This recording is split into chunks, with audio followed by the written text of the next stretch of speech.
Comment mettre fin à la souffrance dans le monde? Salut, ici Dorian Vallée de Plateforme Bien-être. Bienvenue dans cette nouvelle vidéo. Je profite certainement des derniers instants où je peux faire une vidéo en t-shirt pendant cette année pour vous parler de ce sujet qui m'amuse beaucoup en fait parce que c'est une personne qui est venue me voir sur Facebook très récemment et qui m'a posé cette question: comment mettre fin à la souffrance dans le monde? Et quand elle m'a dit ce qu'elle en pensait, j'ai trouvé ça tellement absurde que je me suis dit, il faut absolument que je fasse une vidéo sur le sujet.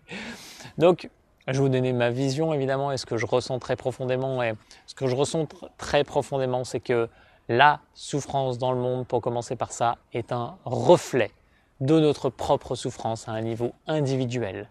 La souffrance dans le monde est un reflet de notre souffrance à un niveau individuel. Donc personne n'est à l'écart de ça. C'est collectivement que nous créons cela.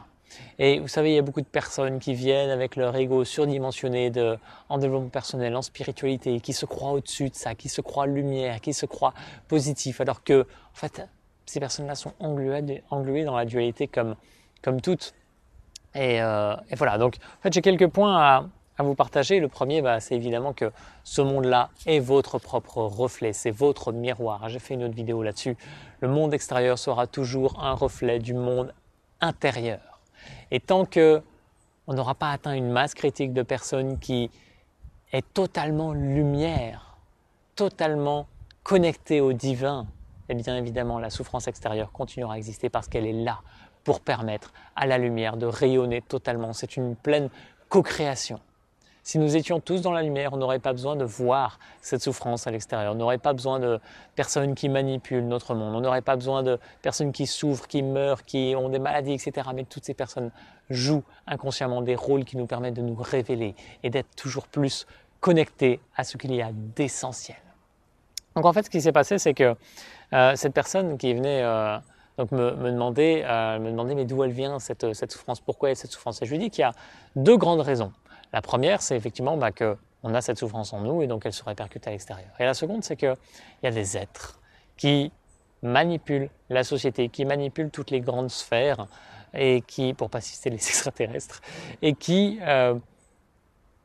impactent, on va dire négativement, tout ce monde-là, nous manipule et voilà, tire les ficelles, etc. Et ça crée de la souffrance. Mais en fait, eux aussi sont un reflet de notre monde intérieur. Donc en fait, ultimement, il n'y a que ça. Mais en fait, elle m'a répondu, moi j'ai foi en Dieu et j'espère de tout cœur que Dieu anéantira ces personnes.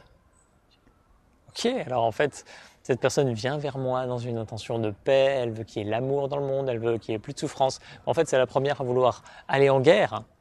Donc qu'est-ce qui fait que ma guerre à moi va être meilleure que la guerre du voisin ou va être meilleure que la guerre de mes ennemis? Si moi-même je ne suis pas en paix et prêt à être en paix avec le monde et à accueillir tout ce qui est comme c'est aujourd'hui, eh bien, il n'y a aucune paix en moi. Si tout ce que j'ai envie, c'est de mettre à mort les personnes qui causent du tort, je suis le bourreau en fait. Donc cette souffrance, elle est là pour mettre en lumière ma propre souffrance aussi et mon propre désir de détruire ce qu'il y a autour de moi. Et c'est une non-acceptation totale. Et en fait, donc voilà, il y a un petit échange qui se crée. Et je lui dis, mais en fait, l'idée, c'est d'être en unité avec toutes les polarités possibles. Donc si tu n'es en polarité si tu n'es en unité qu'avec le bien ou qu'avec le mal, voilà, ça ne peut pas faire. En fait, je lui répondais ça après qu'elle me dise, oui, mais moi, je veux bien être en unité avec le bien, mais pas avec le mal. Ce qui signifie concrètement ne pas être en unité. Parce que l'unité, c'est justement être en unité avec le bien, avec le mal, avec toutes les polarités. Si je ne suis en unité qu'avec le bien, ça veut dire que je suis pleinement englué dans la dualité. Et c'est le cas de beaucoup de personnes qui sont justement dans cette recherche spirituelle, qui acceptent le bien, qui acceptent la lumière, qui s'ouvrent à tout ça, mais en fait refusent tout le côté obscur, refusent de traverser les ombres, refusent de voir la vérité en face de ce qui se passe sur le monde. Alors que c'est de ça dont le monde a besoin. Le monde a besoin d'amour, le monde a besoin de compassion pour ce qui est sombre, pour ce qui est dans la noirceur la plus absolue. Aujourd'hui, s'il y a des sacrifices d'enfants, s'il y a des enlèvements, s'il y a des viols, etc., mais tout ça, ça conspire à notre propre lumière et c'est difficile à entendre. Et vous savez, quand on voit J'en parlais avec un ami ce matin justement, et c'est des sujets assez lourds, mais on se dit, mais pourquoi il y a des sacrifices d'enfants? Pourquoi le sacrifice d'enfants va donner du pouvoir et de l'énergie à certaines personnes sur Terre? Et c'est absolument atroce. Mais en même temps, quand on voit le nombre de personnes qui mangent par exemple de l'agneau ou des bébés animaux, mais elle est où la différence? Elle est où la différence entre manger un bébé animal ou voir des sacrifices d'enfants? Il n'y en a absolument aucune. Et les personnes qui pensent qu'il y a une différence là-dedans, elles sont complètement engluées dans cette dualité. Et voilà, il est temps en fait juste d'ouvrir les yeux.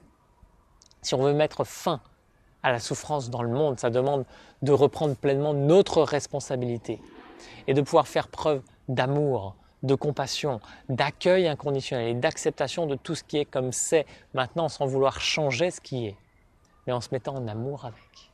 Et c'est uniquement en étant en amour avec, en faisant grandir cette lumière, et que l'on va être toujours plus connecté au divin et que ça va faire du sens. La personne qui souhaite changer le monde ou mettre fin à la souffrance, c'est pas le divin, c'est pas l'âme, c'est toujours de l'ordre de l'ego, parce que l'ego est en souffrance lui-même. Voilà, j'espère que ça vous inspire ce message. C'est un message très particulier, très dans la lumière et dans l'unité, mais qui demande vraiment ce courage d'affronter ces ombres, d'affronter cette lourdeur, parce que tout ça, ça se passe en nous et c'est à une échelle individuelle qu'on va faire le changement. Et bien sûr, c'est en se réunissant aussi dans un cadre lumineux et en osant faire face à ce qui empêche parfois ce cadre lumineux d'émerger, que l'on va pouvoir faire émerger tout ça. Je vous souhaite de cultiver cet amour, cette bienveillance, cette unité, cet accueil de toutes les polarités, parce que c'est ça qui va sauver notre humanité, si tant est qu'il y ait quelque chose à sauver, en tout cas qui va apporter toute cette lumière et qui va pouvoir mettre fin à cette souffrance qui s'évanouira naturellement quand on n'en aura plus besoin sur le plan de l'être. J'espère que ça vous inspire. Je vous souhaite de vivre la plus belle des journées lumineuses et pleines d'amour. Et je vous dis à très très bientôt. Salut!